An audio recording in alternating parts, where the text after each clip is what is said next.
मैंने अवश्य ही कोई घोर अपराध किया है, जिसके कारण मेरे पिता मुझसे बात नहीं करते। मेरी माता मुझ पर संदेह कर रही है। नहीं, ये तो मैं जानती हूं कि तू सत्य वचन से हटने वाला नहीं, परंतु पिताश्री, मुझे आशीर्वाद दीजिए कि मैं अपने आचरण से फिर आपका पूर्ण विश्वास पा सकूं। अब आप प्रसन्न चित्त से मुझे वन जाने की आज्ञा दीजिए। तू तो वन गमन का व्रत लेकर मां से विदा मांगने आया है, ये नहीं जानता विदा के साथ साथ तूने मां के प्राण मांग लिए, मां के प्राण मांग लिए। नाथ, यदि आप मुझे अपने साथ ले जाना नहीं चाहते तो आपको एक दिन रुकना पड़ जाएगा। क्यों? मेरी चिता को अग्नि कौन देगा? सीते, जो पिता की भक्ति नहीं करते, देवता तो क्या, स्वयं भगवान भी उनकी पूजा को स्वीकार नहीं करता। भैया, तो क्या माता कैकेयी के इस अन्याय को हम चुपचाप सह लेंगे? मैं माता कैकेयी को दोषी नहीं मानता। भैया,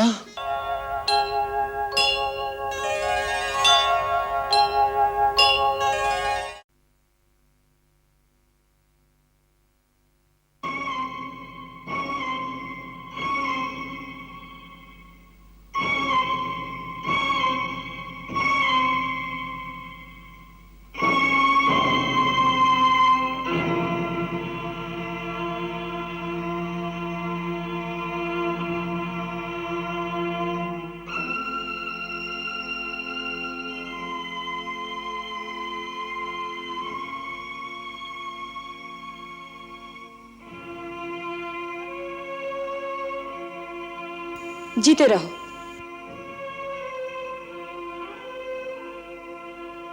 पिताश्री, आपकी आज्ञा से मैं राम आपकी सेवा में उपस्थित हूं। मेरे लिए क्या आदेश है?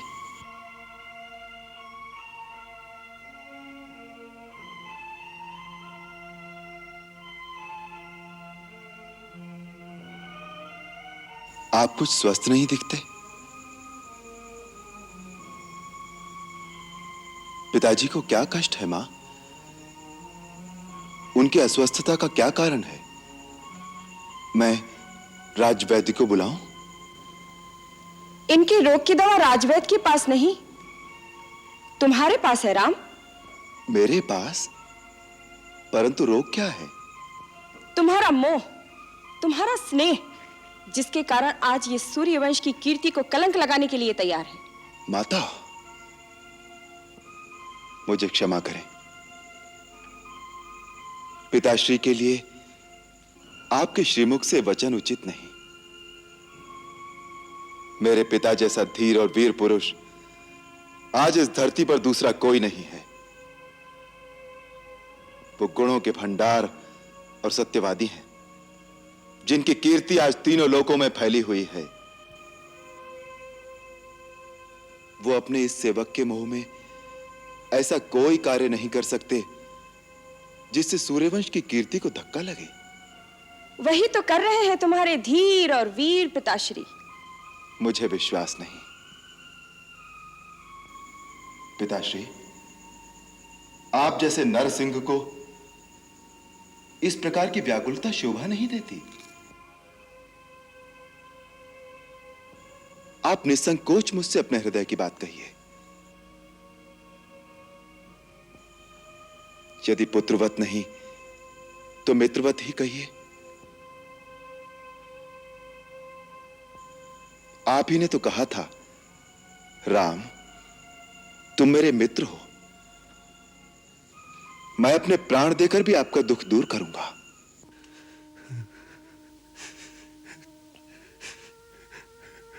राम,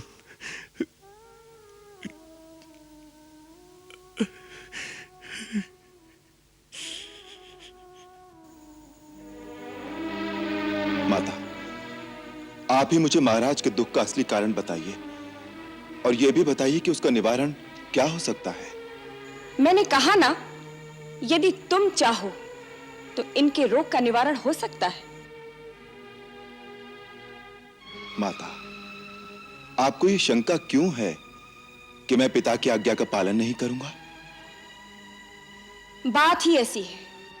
मां, जिस राम को आपने बचपन से अपनी गोद में पाला है, आप उसी राम पर संदेह कर रही हैं? मैंने अवश्य ही कोई घोर अपराध किया है, जिसके कारण मेरे पिता मुझसे बात नहीं करते।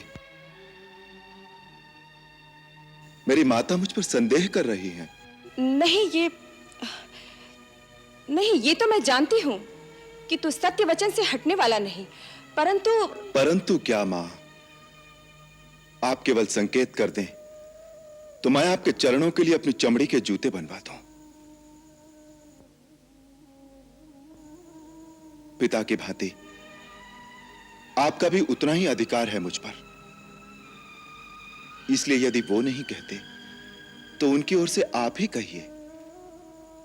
मैं क्या करूं जिससे आपको संतोष हो? तुम कहते हो तो मैं बता देती हूं। तुम्हारे पिताश्री ने मुझे 2 वर दिए थे और कहा था, जब जी चाहे मांग लेना। आज मैंने अपने वो दोनों वर मांग लिए। अब यदि वो मेरे वर मानते हैं तो पुत्र का मोह रास्ते में आता है, यदि नहीं मानते तो धर्म और सत्य पर कलंक लगता है। ये बेचारे इसी धर्म संकट में पड़ गए हैं। तुम्हारे संकोचवश तुमसे कह नहीं पा रहे। वो दोनों वर क्या है माता? पहला ये है कि तुम्हारी जगह भरत का राज्याभिषेक हो, और दूसरा ये कि तुम मुनि वेश धारण करके 14 वर्ष तक वन में रहो। बस इतनी सी बात पर इतना विवाद था? यह तो बड़ी प्रसन्नता की बात है मां, कि मुझे माता और पिता दोनों के वचनों को पालन करने का ऐसा अवसर मिला जो किसी पुत्र को बड़े भाग्य से मिलता है। भरत को राज्य देने के लिए तो मुझे किसी की आज्ञा की आवश्यकता नहीं। उस जैसे भाई को तो मैं राज्य स्वयं प्रसन्नता से दे दूंगा। रहा वनगमन, तो लगता है मेरे कोई पुण्य जाग उठे, जो आपकी आज्ञा से मुझे वहां जाने का अवसर मिल रहा है, जहां ऐसे ऐसे महान ऋषियों और मुनियों के दर्शन कर सकूंगा, जिनका तेज तीनों लोगों को प्रकाशित कर सकता है। मां, मेरा तो चारों ओर से कल्याण हो गया। पिता की आज्ञा का पालन, मां की इच्छा का अनुकरण, छोटे भाई का राज्याभिषेक और मुनि दर्शन से मेरा कल्याण। मां, केवल इतनी ही बात थी ना, या और भी कोई दुख है पिताश्री को? नहीं पुत्र, तुम्हारी शपथ, भरत की सौगंध, महाराज को और कोई दुख नहीं है। अब तुम ही इन्हें समझाओ ना कि ये अपने वचन का पालन करें, तुम्हें वन जाने की आज्ञा दे, संसार में निंदा और अपयश से बचें।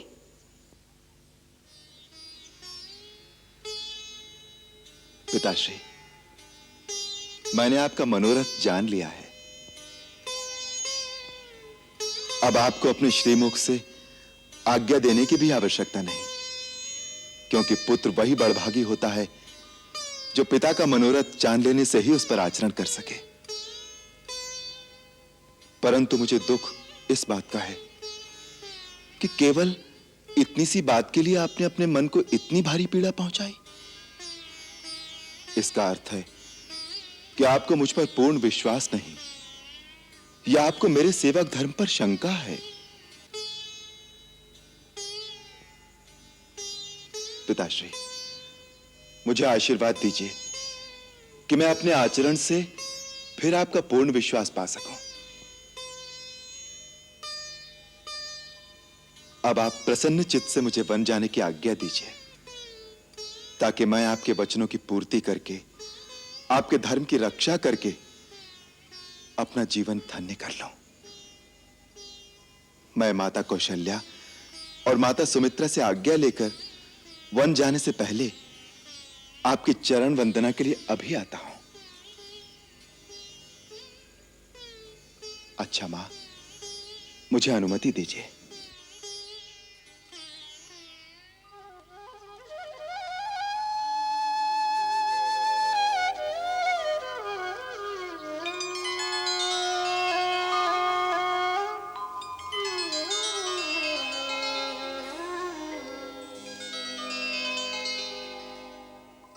नहीं, अब इसकी आवश्यकता नहीं है।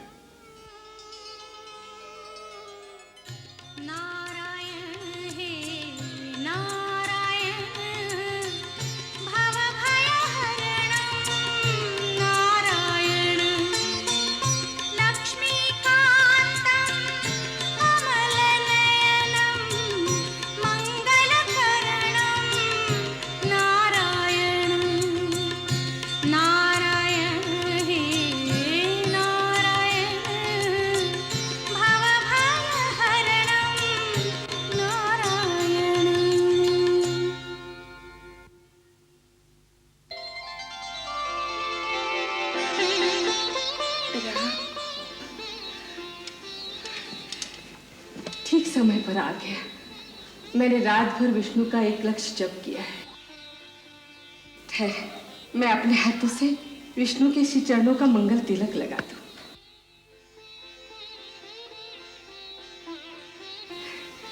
बैठ, आसन ग्रहण कर। मैं भगवान का प्रसाद लाती हूँ।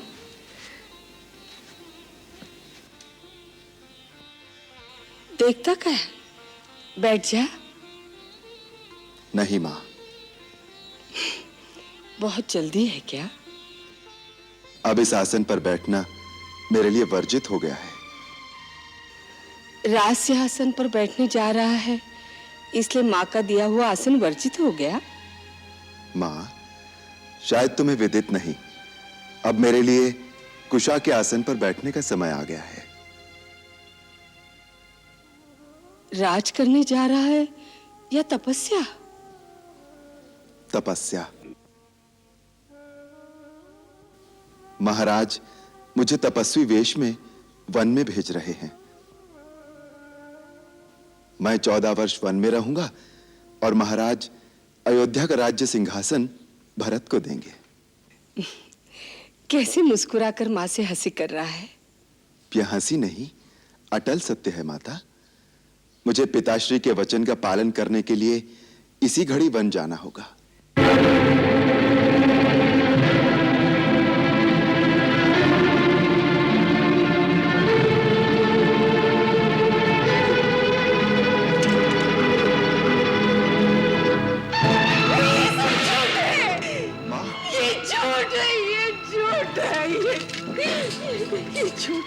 माता, धीरज रखो माता।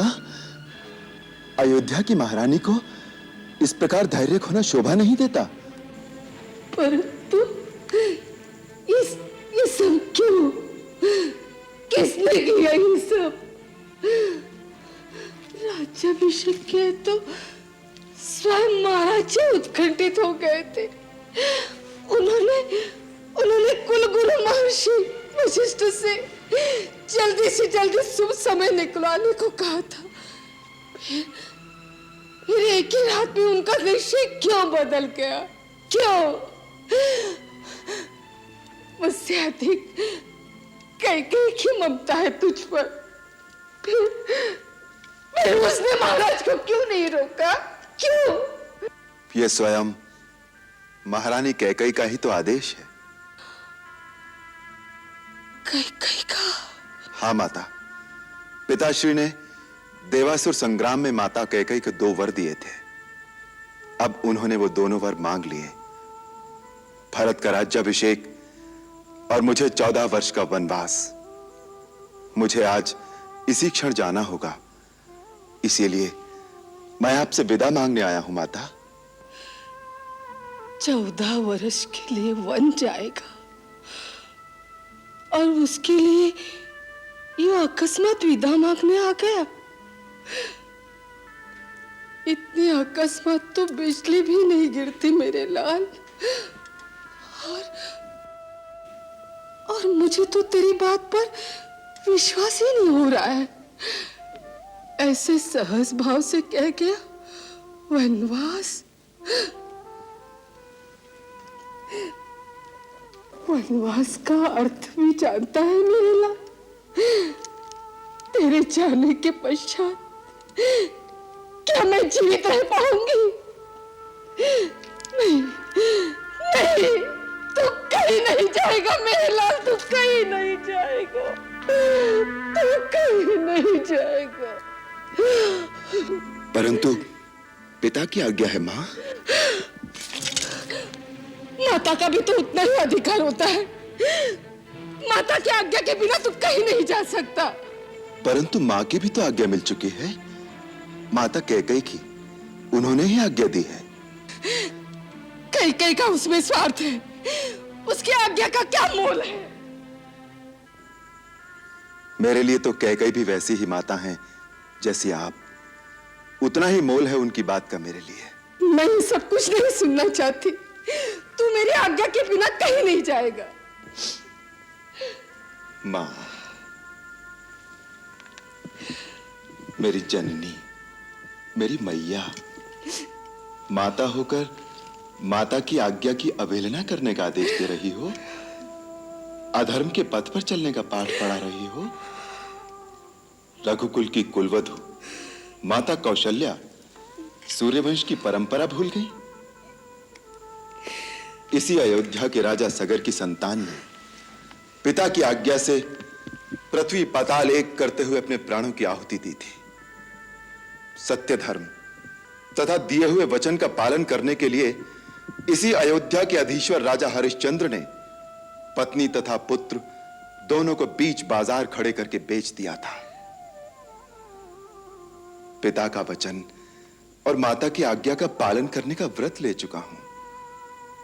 उससे विमुख करने की बात अपने मुख से कैसे निकाल रही हो माता? अपने पुत्र को पथभ्रष्ट होने का आदेश देकर अपयश की भागी न बनो। हाँ, निभा ले रघुकुल की रीति नीति। धर्म कर्म कर्तव्य का पालन कर। तो अपने धर्म का पालन करेगा, मैं मां के धर्म का पालन करूंगी। मैं भी अपने बछड़े से बिछुड़े गैया की तरफ तेरे पीछे पीछे आऊंगी मेरे लाल। मैं भी तेरे साथ चलूंगी। हाँ। नहीं मां, आप मेरे साथ नहीं आएंगे। पहले सुहाग फिर संतान, यही आर्य नारी का महान आदर्श रहा है। स्वामी का परित्याग स्त्री के लिए बड़ी निंदा का कार्य है। आपको ऐसी बात मन में भी नहीं लानी चाहिए। आपके पति ही आपकी गति हैं, आपका धर्म है। मां, राजा हम सब लोगों के स्वामी, गुरु और ईश्वर है। उनकी आज्ञा का पालन करना हमारा धर्म है। मेरे धर्मात्मा पिता को छोड़कर आप मेरे साथ वन में नहीं जा सकती। मैं वनवास पूरा करके फिर आपके चरणों में लौट आऊंगा। मां, 14 वर्ष तो पलक झपकते ही बीत जाएंगे। 14 वर्ष? तेरे बिना 14 वर्ष? ठीक है, जाओ, पिता का वचन पूरा करो, माता की आज्ञा का पालन करो। सबका धर्म, सबके वचन, सबके कर्तव्य पूरे हो जाएंगे। परंतु इसके बीच पीस जाएगी अकेली कौशल्या। 14 वर्ष तक तेरी बाट देखते देखते ये आंखें पथरा ना गई।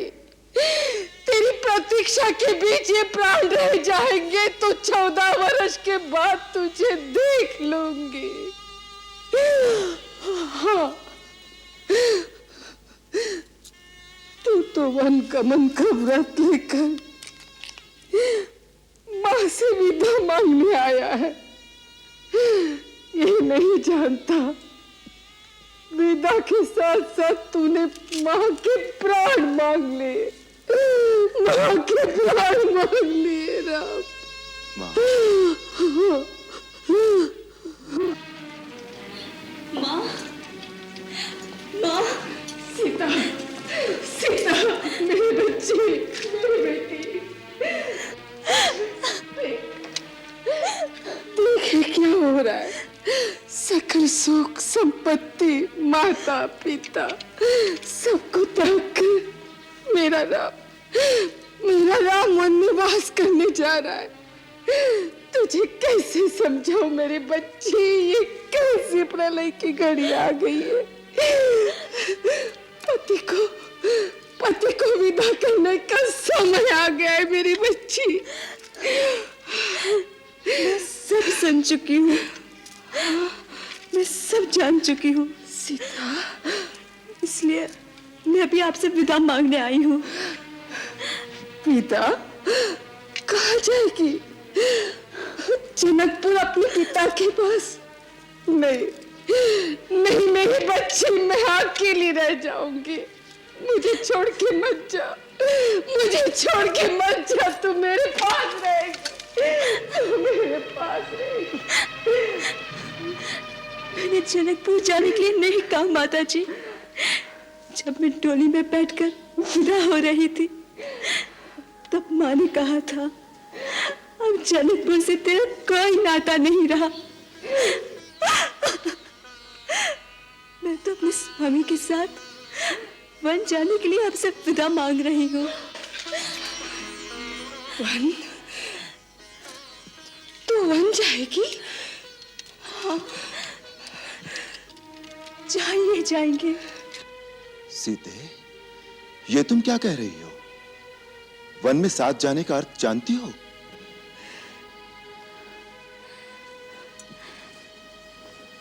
मेरे लिए आपका साथ ही सब कुछ है, फिर अर्थ और अनर्थ जाने की मुझे क्या आवश्यकता? तुम्हें अनुमान नहीं है सीते। मुलायम मखमल के नीचे जो पैर कभी नहीं पड़े वो दुर्गम वन के कांटे कंकर से भरे रास्ते पर कैसे चल सकेंगे? विषैले नाग, हिंसक बाघ, भयानक राक्षसों से भरे भीषण वन में तुम कैसे रह सकोगी? जैसे सीता के नाथ रहेंगे, मेरे प्रभु साथ होंगे तो मेरी और आंख उठाने का साहस कौन कर सकता है? उन दुस्सह दुखों को तुमने कभी देखा नहीं है सीते। दुख आपके चरणों की सेवा से दूर रहने से बड़ा और कोई दुख मेरे लिए नहीं है नाथ। जैसे बिना जीव के देह, बिना जल की मछली, इसी प्रकार बिना रघुवीर के ये जानकी एक पल जी नहीं सकती। भावना के आवेग में आगा पीछा नहीं सोच रही। वो जीवन बहुत दुखदाई है, बाद में पछताओगे। दुखदाई तो आपका वियोग है प्रभु। मेरे लिए तो सुख और दुख का अर्थ बस इतना ही है, जहां आप हैं वहां मेरे लिए सुख ही सुख है, और जहां आप नहीं वहां स्वर्ग भी मेरे लिए नरक से अधिक दुखदाई है। नाथ, जीवन भर साथ रखने के लिए वचनबद्ध होकर क्या आपका अकेले वन में जाना अधर्म नहीं कहलाएगा? हे आर्य श्रेष्ठ, अपने धर्म के साथ मुझे भी अपने धर्म का पालन करने दीजिए। माता पिता भाई बहन सारे नाते पीछे रह जाते हैं, केवल स्त्री ही स्वामी के भाग्य का अनुसरण करती है। माँ, माँ ने समझाइए ना कि मुझे छोड़कर ना जाए। राम, तू मुझे अभी स्त्री का धर्म बता रहा था कि स्त्री का सर्वस्व पति के चरणों में होता है। फिर सीता के लिए वो आदर्श, वो धर्म दूसरा कैसे हो सकता है? मां, वनवास स्त्रियों के लिए नहीं है। नाथ, यदि आप मुझे अपने साथ ले जाना नहीं चाहते तो आपको एक दिन रुकना पड़ जाएगा। क्यों? मेरी चिता को अग्नि कौन देगा? सीते,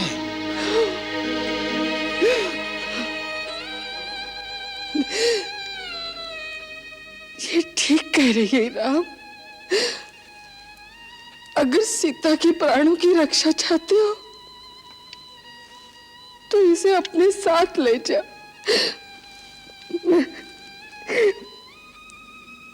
मैं अकेले रह जाऊंगी। ठीक है सीते, चलने की तैयारी करो।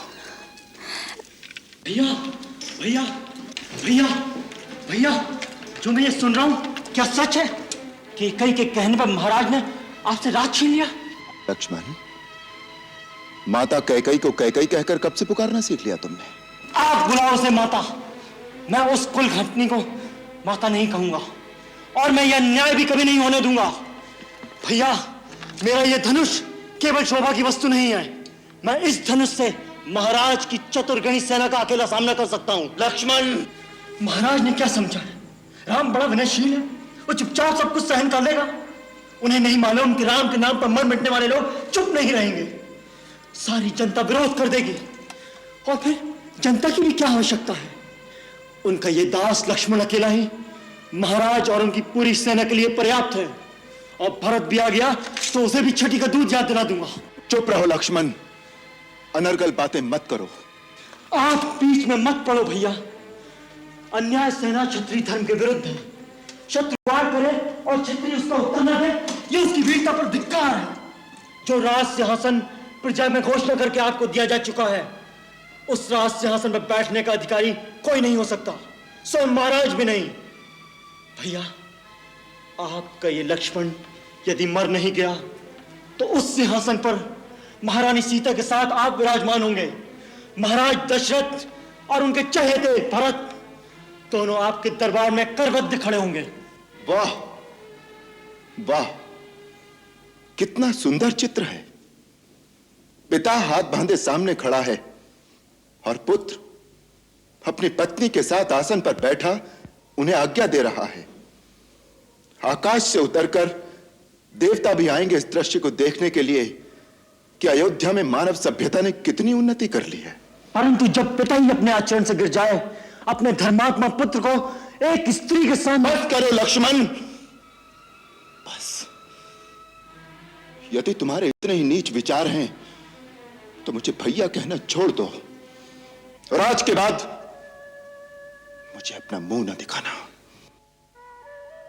भैया, यह आप क्या कह रहे हैं? मैं आपके बिना कैसे जीवित रहूंगा? भैया, आप मेरे भगवान हैं। आपके साथ कोई अन्याय करे, आपके साथ कोई अत्याचार करने की बात करे, मैं कैसे चुप रहूं? ये तुमसे किसने कह दिया कि मुझ पर कोई अन्याय हो रहा है या मुझ पर कोई अत्याचार हो रहा है? ये बातें जो तुमने कही, अत्याचार तो ये है जो तुम अपने बड़े भाई पर कर रहे हो और अपने पिता पर कर रहे हो। पिता पर? हाँ, पिताश्री पर। उनकी पीड़ा को समझते हो? जानते हो कि उनकी समस्या क्या है? जानते हो कि उन जैसा धीर वीर पुरुष इस समय किस धर्म संकट में है? जो स्त्री मोह में फंसेगा उसकी यही दशा होगी। उनका संकट स्त्री मोह नहीं है, उनका संकट है धर्म। हाँ, धर्म। आज एक सत्यवादी राजा का धर्म एक पिता के धर्म से टकरा रहा है। वो सत्य का पालन करें या पिता के धर्म को निभाएं, यही समस्या उनके दुख का कारण है।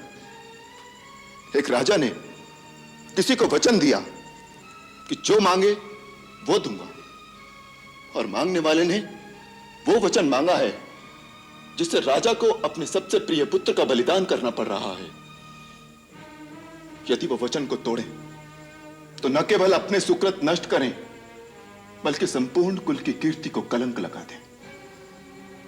और यदि वो वचन रखें तो वो पुत्र जिसके बिना वो जीवित नहीं रह सकते, उसे वन के कांटे कंकर में धकेल दें 14 वर्ष के लिए। लक्ष्मण, तुम उनकी पीड़ा क्यों नहीं समझते? उनकी अवस्था आज उस घायल शेर की तरह है जो किसी शिकारी के जाल में फंस गया है, और ऐसे असहाय शेर पर तुम अपने तीर चलाकर अपनी वीरता दिखाना चाहते हो। धिक्कार है ऐसी वीरता पर। ऐसे धर्मात्मा पिता के बारे में ऐसा सोचकर भी तुमने पाप किया है, जिसका प्रायश्चित हम सबको करना चाहिए, हम सबको करना चाहिए। उन्हें यदि अपने धर्म की चिंता ना होती तो आज वो इतने दुखी ना होते।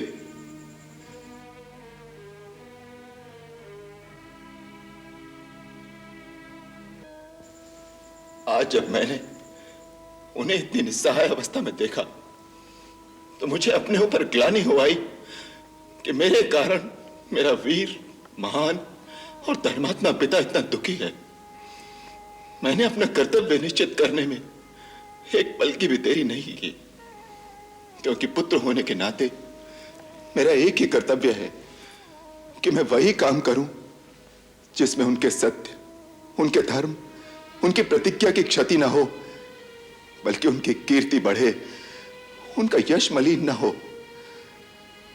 लक्ष्मण, हमारे जैसे पिता तो किसी को बड़े भाग्य से मिलते हैं, परंतु यदि किसी का पिता दुराचारी भी हो, चाहे संसार उसे त्याग भी दे, तो भी पुत्र का धर्म है कि वो अपने पिता को भगवान की तरह पूजे,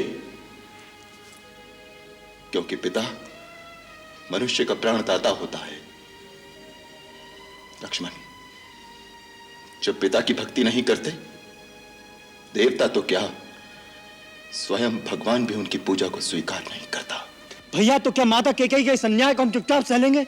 मैं माता कैकेयी को दोषी नहीं मानता। भैया। हाँ लक्ष्मण, बचपन से लेकर आज तक माता कैकेयी ने हमें कितना स्नेह, कितना दुलार दिया है, वो भूल गए? वो तो निश्चल प्रेम की एक ऐसी पवित्र नदी है जिसमें सदा स्नेह की लहरें उठती रहती थी। ऐसे निश्चल पवित्र प्रेम की नदी एक दिन में कैसे सूख गई, ये मेरी समझ में नहीं आ रहा। संसार में बहुत सी अनहोनी बातें ऐसी होती हैं जो मनुष्य की समझ में नहीं आती। अकस्मात एक दिन कोई भूकंप आता है जो मनुष्य के जीवन को उथल पुथल कर देता है।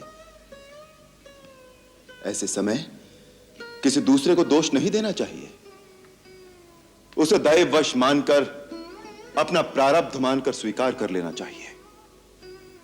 आज जो हो रहा है वो होनी करा रही है। जो विधना है जिसने माता कैकेयी जैसी स्नेहमयी और पुण्यशीला स्त्री को ऐसी बुद्धि दे दी है। यदि ये होनी है तो मैं होनी से भी नहीं हारना चाहता। वीरों के पुरुषार्थ की परीक्षा ऐसे ही आपत्ति काल में होती है। आपत्ति काल में केवल वीरता की ही परीक्षा नहीं होती, मनुष्य के धर्म की भी परीक्षा होती है। लक्ष्मण, वीरता केवल शस्त्र उठाने को ही नहीं कहते। कभी कभी शस्त्र न उठाना परमवीरता की निशानी हो सकता है। रख दो ये धनुष और इसे मेरे जाने के पश्चात राजा भरत की सेवा में धारण करना। आपके जाने के पश्चात? इसका क्या अर्थ है? यदि आप बन जाएंगे तो मुझे भी जाना होगा। नहीं लक्ष्मण, नहीं। वनवास मुझे हुआ है, तुम्हें नहीं। मुझे? अर्थात भैया, लक्ष्मण को आप कब से अपने से अलग समझने लगे? आप ही ने कहा था जहां राम है वहां लक्ष्मण। आप ही ने कहा था लक्ष्मण मेरी दूसरी अंतरात्मा है, जो भोग राम भोगेगा वो लक्ष्मण भी भोगेगा। लक्ष्मण, भरत शत्रुघ्न भी यहां नहीं है। गुरु, माता पिता, सगे स्नेही व परिवारजन, इन सबको कौन सहारा देगा? भैया, मेरे तो गुरु, माता, पिता, सगे स्नेही केवल आप हैं। मेरा धर्म, कर्म, गति, सद्गति सब कुछ आप में निहित है। आपसे अलग तो मैंने अपनी कभी कल्पना की ही नहीं। क्रोध के आवेश में आकर यदि मैंने कोई अनुचित बात कही हो तो मुझे क्षमा करें भैया। इतना क्रूर दंड मुझे न दो। मेरा त्याग ना करो, मुझे अपने से अलग मत करो भैया, मुझे अपने से अलग मत करो, मुझे अपने साथ ले चलो। लक्ष्मण, मैं तुम्हें अपने साथ नहीं ले जा सकूंगा। माता सुमित्रा क्या कहेंगी? सुमित्रा माता क्या कहेंगी, ये तुम नहीं जानते रघुनंदन? माँ, मुझे वन जाने से ना रोकना। वन या नगर से तुम्हें क्या लेना है? तुम्हारे लिए तो जहां राम है वहीं तुम्हारी अयोध्या है। यदि सीताराम वन जाते हैं तो इस अयोध्या में तुम्हारा कोई काम नहीं। माँ, आज तूने मेरा मस्तक गर्व से ऊंचा कर दिया है। परंतु मुझे तुम पर तब गर्व होगा जब 14 वर्ष के बाद मैं ये सुनूंगी कि तूने अपने बड़े भाई की सेवा में कोई त्रुटि नहीं की। आज से मैं नहीं, सीता तुम्हारी माता है और राम तुम्हारे पिता। ये सो जाए तो पहरा देना, ये खा ले और यदि कुछ बच जाए तो खाना। इनके रास्ते के कांटे अपनी आंखों से चुनना। इतनी सेवा करना कि सीता महलों के सारे सुखों को भूल जाए।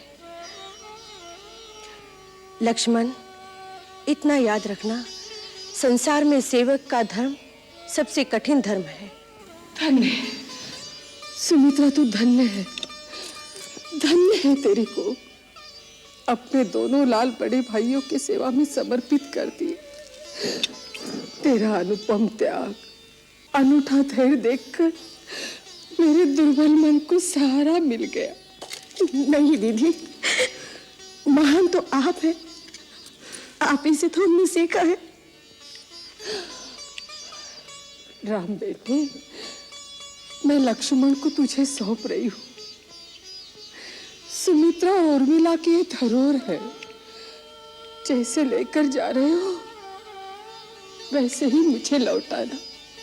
मां, आप चिंता न कीजिए, लक्ष्मण को मैं अपने प्राणों से भी अधिक सहेज कर रखूंगा।